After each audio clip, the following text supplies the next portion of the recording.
252.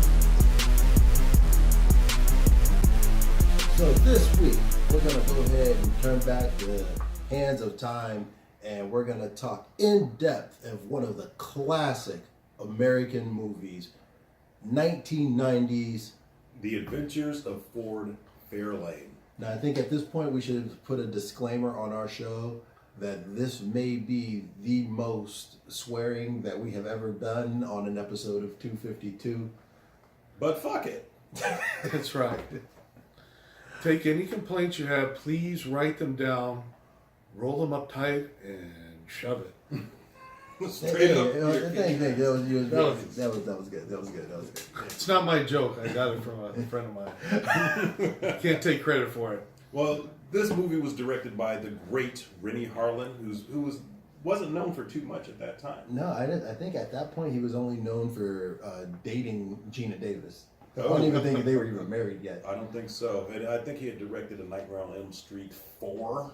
Wow. Ooh. Yeah. Wait, after Dream Warriors? Yeah, after Dream Warriors. What was that one? I don't know. Freddie and Jason go to Disneyland. I don't know. No. But I can tell you what, I do remember Cutthroat Island, which was not good. Yeah. Definitely not. But They had a cool movie made a poster, match. though. They did. I remember seeing the poster. I begged to see it. Went and saw the drive-thru.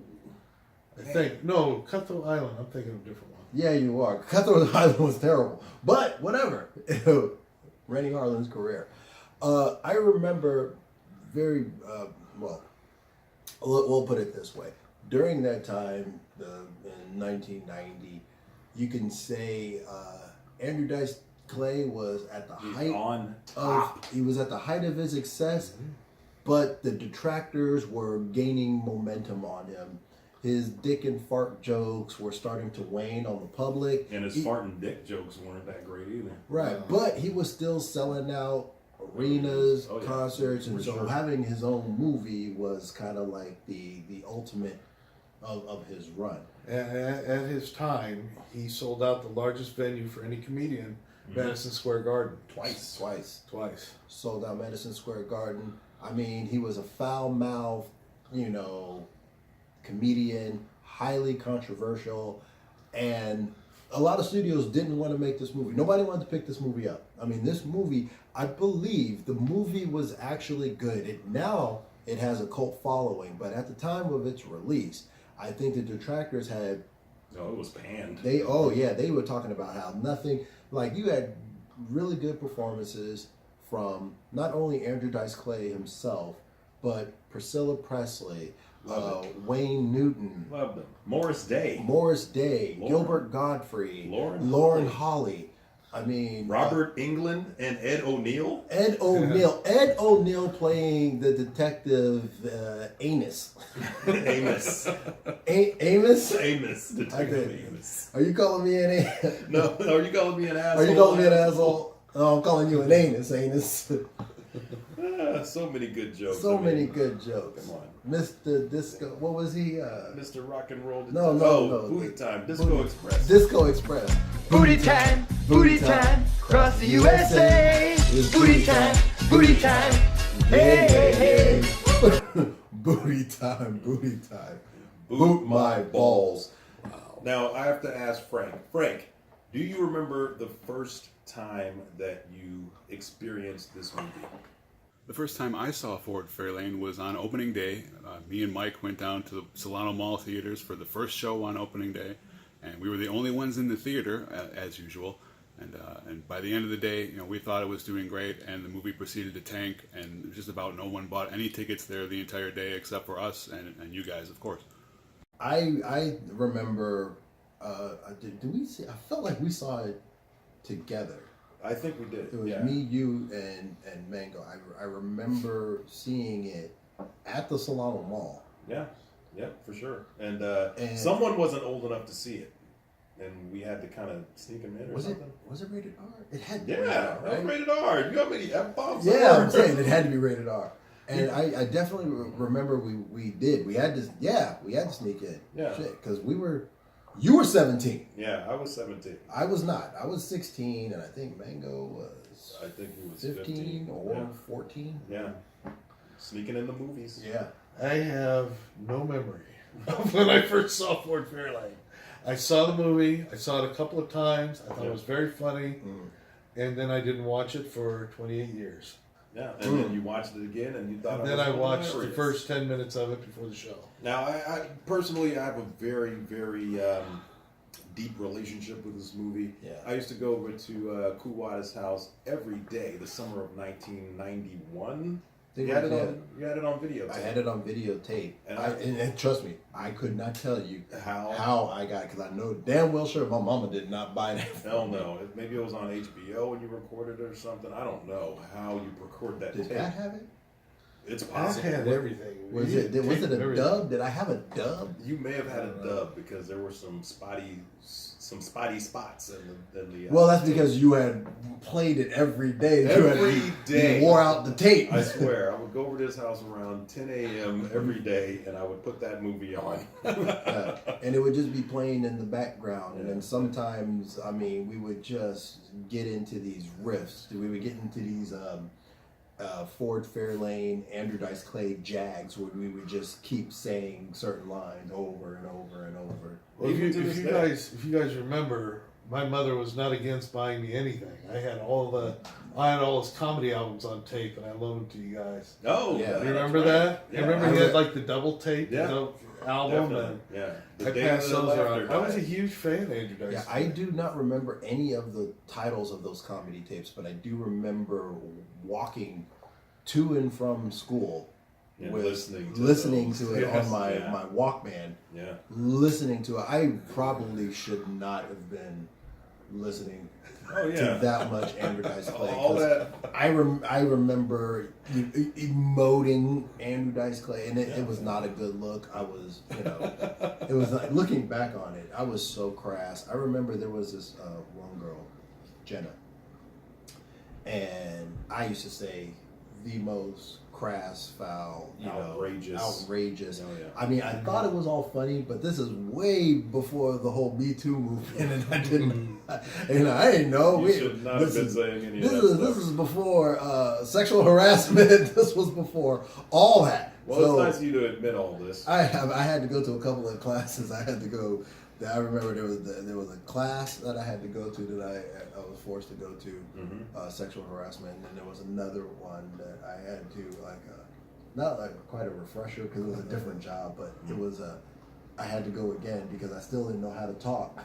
Oh yeah, it was awful. And I didn't realize what I was saying was because I kept saying you can't say that. You guys remember his best punchline? We used to say it all the time. Oh! No. That's that man. Come a little closer, I'll butter your fucking popcorn. Great joke. Sorry, Kurt. It was a great Yeah, joke. I'll It was tell the you what. best line. Remember, we used to say that all the time. Yeah, dude. Big fan. But we digress. Back to 1990s, The Adventures of Ford Fairlane. Now, usually a movie that starts with The Adventures of is not good. Right, because it implies there's going to be more than this one film. Exactly. Or there's been films prior to this one. Yeah. But The Adventures of Ford Fairlane was just an adventure, one, Yeah. about They this. were rock feeling and roll- optimistic. They were feeling optimistic. Maybe they thought they had a franchise. They probably should have had a franchise because I can't remember the actress who played Zuzu Petals. But I thought she was very good, refreshing, young, bubbly-faced. And there's the scene where, now I'm jumping to the head, where Maddie Corman. Well, thank you. Sure. There's a scene where they go to the funeral of Bobby Black. Bobby Black, and everybody's trying to get in. This guy is scalping tickets to go inside, and he's like, $300, and he goes, "Hey, you charged those girls $100." He goes, "Yeah, they blew me," and he's like, $300. 300 it is. He goes, and then he's getting in there, and he's looking around, and everybody's redoing their makeup, and he's like, "God, am I the only one here who paid full price?" Classic. Oh, God, it Come just on. makes me smile. I'm just so I'm happy. telling you. I mean, as crass as it was, it was still a decent story, and it's got all the. This was filmed probably in early '90, I'm sure. So they had everything's always on a CD. All the you know, the plot point kind of revolved around and retrieving the CDs. CD, the 3 CDs. Ah, you did watch it recently. The 3 CDs that had the info on it that they needed to crack the case. I can't believe it. Yes, that was. You know, it's funny. We have the 3 CDs. We still use that, but you know, you things that you notice that your kids don't really know what that's about. Oh yeah. Yeah. The like on the like when you save something on a document, you know the save icon is still a floppy. Yeah. Oh yeah. My kids, like when they hit, they know that that's the save button, Yeah. but they don't really know what that icon is. Like, Yeah, what's a yeah. floppy disk? And it's like, well, look, son. Back in the day, we had to store all of our information on this little floppy disk that you put it in, and CDs is almost going to the way of Oh, the yeah. floppy. They are going to the way. Yeah, New they're- computers don't have disk drives at all. I Yeah. know. Everything is streaming now. Yeah. Yeah, So you can say goodbye to that button and probably get a streaming button. Right, they don't. I mean, CDs is just like, wow, you might as be a DVD. Yeah, the cloud's recording everything, and you access it by streaming. It was funny how awesome and far-fetched the technology seemed in that movie. Wow, they've got a computer in their office? Yeah. What the? What the? And Frank, I bet you still have every CD that you've ever owned. Still have it. Dollars to donuts. And filed away as well. I bet. In alphanumeric. I have a Dewey Decimal System for my CDs. Now check this out. Here's a question for you, Kurt. How much do you think the budget was for this movie? Okay. 1990, I'm not looking at anything. So Yeah. I'm going to say the actual budget was, I'd say the budget was less than 20 mil, but I think it probably broke even at maybe 25, 30 mil that it made. I'm going to say you're wrong.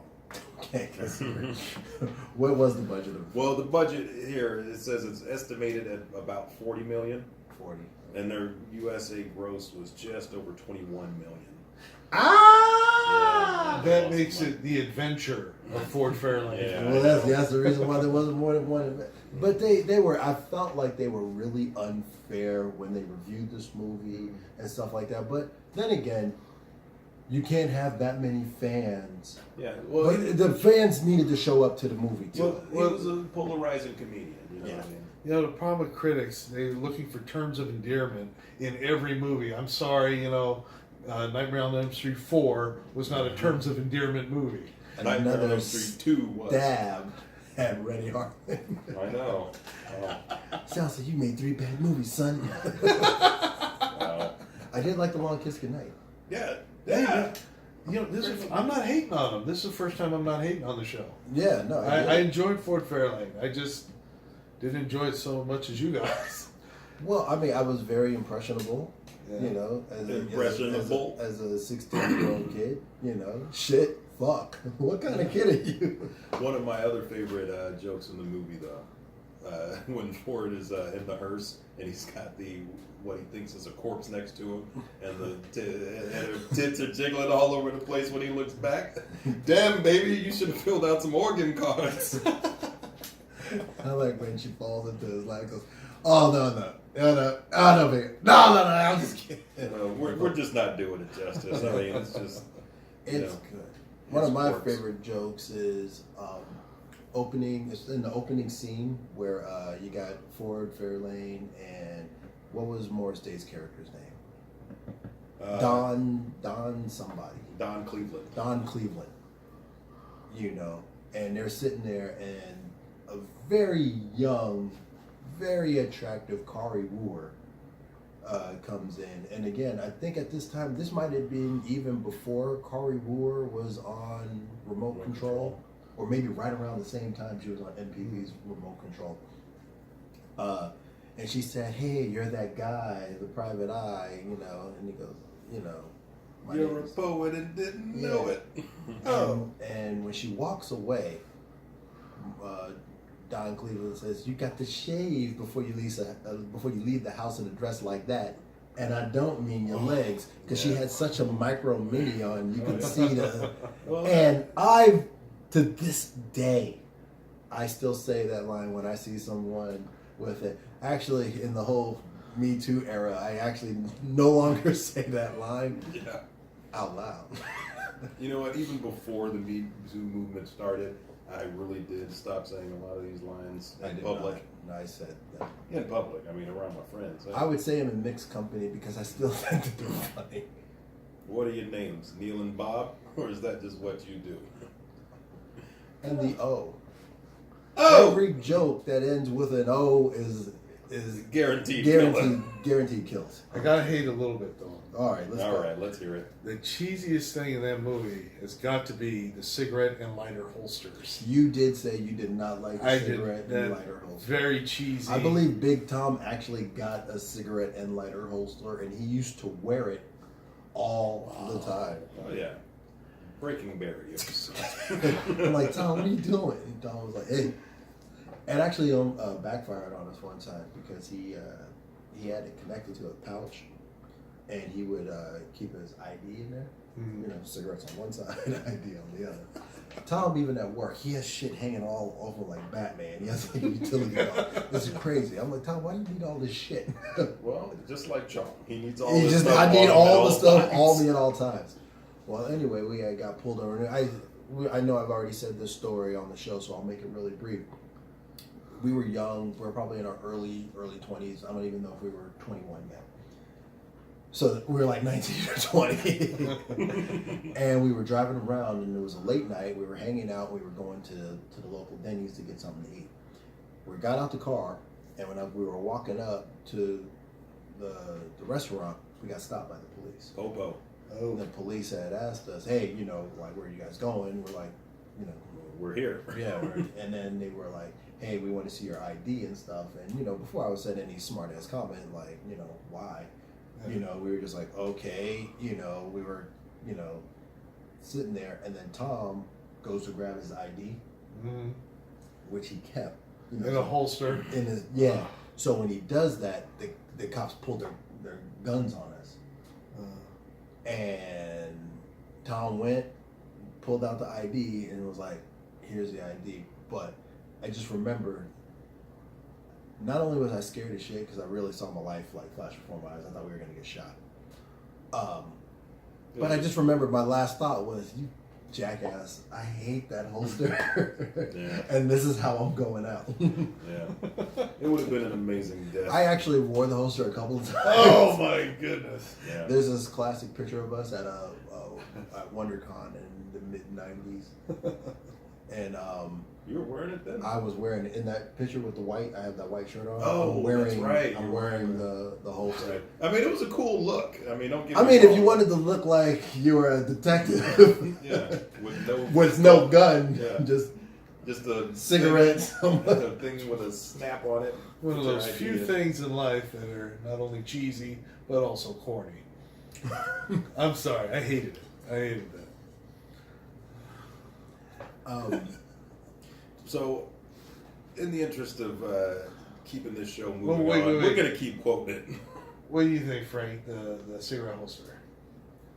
The cigarette lighter holster. That was a real thing? I thought it was just, something they propped up for the movie. I didn't know people had them in real life, but I can imagine that trying to pull your stuff out of one in front of a cop would not be a good thing at all. What was it going to say? Oh, you had said something about all the quotes. Yeah. When you're a fan of the movie, it's mostly quotable. The reason why it's mostly quotable, a lot of it are jokes from his stand-up. Yeah, a lot of it. A lot of it. He massages it a little bit to have it come through. But at the core of this movie, I mean, you have a pretty decent detective movie. You I know? agree, 100%. You know, you got some bad guys. I mean, And he solved 2 cases. Yeah, yes, he did. he found the kid, and he also Yeah, the kid who was pestering him wanted to find who Yeah. killed his father. He wanted to find his father. The kid, I can't kill. Or- No, the kid, the No, ring. the kid, the ring. Oh, the kid. Yeah. I got it He took it off of some guy that he murdered in Fresno. last year. Yeah. Great performances by Robert Englund and a really good performance for Wayne Newton playing the heavy. Definitely. I remember Wayne has said in an interview, he always had a fascination with playing a bad guy. Oh yeah. But for his career, he couldn't do it because he had that baby face for so long. Yeah. Well, he was a bad guy in License to Kill. He was, remember, the drug cartel had a front, the temple, and he was like the head guru, and he would go on TV. I have no memory of Wayne Newton being in a James Bond film. You're Then blowing my watch mind. License to Kill. License One of the to Kill. Timothy Dalton movies. Well, yeah. Yeah. And that's why, because when you said, I was like, are you sure you're not just confusing him for Timothy Dalton? They got the same head. They got the same. They got the same head. The fuck does mono mean? No, there was a big Serenity Temple that was a front for the drugs, and Wayne Right. Newton was the lead guru. I believe you. I just don't remember. I know I saw it. I will say, okay. So when did that There's come no out? way for us to Oh, check that. goodness. There's no way for us to check that. So There is a way for you to check 1989. it. You watched the movie. 1989? Yeah. So you did a bad guy 89 and 90. Yeah, I guess so. Okay. Interessante. Yeah, That's there's a way to check Espanol it. for Watch the movie. I tell you what, this break, I'll watch Ford Fairlane again, and you watch License to Kill. It is Sounds good. almost impossible for me to rewatch any Timothy Dalton. Come on, he's not that He bad. was horrible. No, He was Yeah, horrible. he He was wasn't not good. good. He was not good. How many did you get? 2? 2. Yeah. And they both were terrible. They weren't terrible. They were terrible. They were good movies. They were terrible. People just hated the choice for James Bond, Because he was terrible. and they were hating on the movie. They were well done. It's The movies were well done, but he wasn't good in them. Is that what No, you're I saying? thought he was good in them too. I thought just you were people- a fan of James Bond. I am a fan of James Bond, and I did like the Timothy Dalton movies. It's Right. Living Daylights The and Living License to Daylights. Kill. That was what the other one was. Yeah, I couldn't remember. Yeah, I thought the movies were good. I liked them. Hey, you gotta, you know. In fact, the only James Bond movie I have to say that I did not like was the first Roger Moore one, Live and Let Die. I'm not crazy about that movie. Sometimes I'll watch it if it's on, but But then it did have the best soundtrack, though, right? maybe yeah. Was Paul it McCartney? Paul McCartney? And Wings. Yeah. They did the song, but That was you a know, good not a band. big fan of that movie. The rest of the movies I enjoyed, That was even a the good one with band. George Lazenby George Lazenby. on Her Majesty's Jim Secret Bond. Service. No, wait. Jimmy Bond. He wasn't Jim Bond. No, Barry Nelson was Jimmy Bond. Jimmy Bond. They made him a CIA agent and made Felix Leiter British intelligence. Wow, you are a fan. And it was a good movie. It had, oh man, he's a famous villain. I can't remember his name was in it. No, it's going to drive me nuts. Yeah, you'll be all right. Well, one thing that I did like about Ford himself. Peter Lorre. Okay. Peter Lorre was the chief. Never heard of him. He was a big fan of that left-handed guitar genius, Jimi Hendrix. He had his ex, a 1967 Fender Stratocaster. Fender Catastrofter Stratocaster. strung upside down for a left-handed motherfucking genius. Yeah. I butchered that up something terrible. Terribly. I knew it before I started talking, and then as soon as I started talking, I flubbed everything. It's all right. I almost shit a Miata. Suzuki Samurai, you Bensonhurst piece of shit. Now listen, this movie still It's still quotable. quotable. You know, I gotta take this. It's Ford Fairlane calling me right now. I can't pause. Ford? No, you're supposed to say, what is it? What is it? Pay dirt. Hit pay dirt with K dirt. Oh. 252.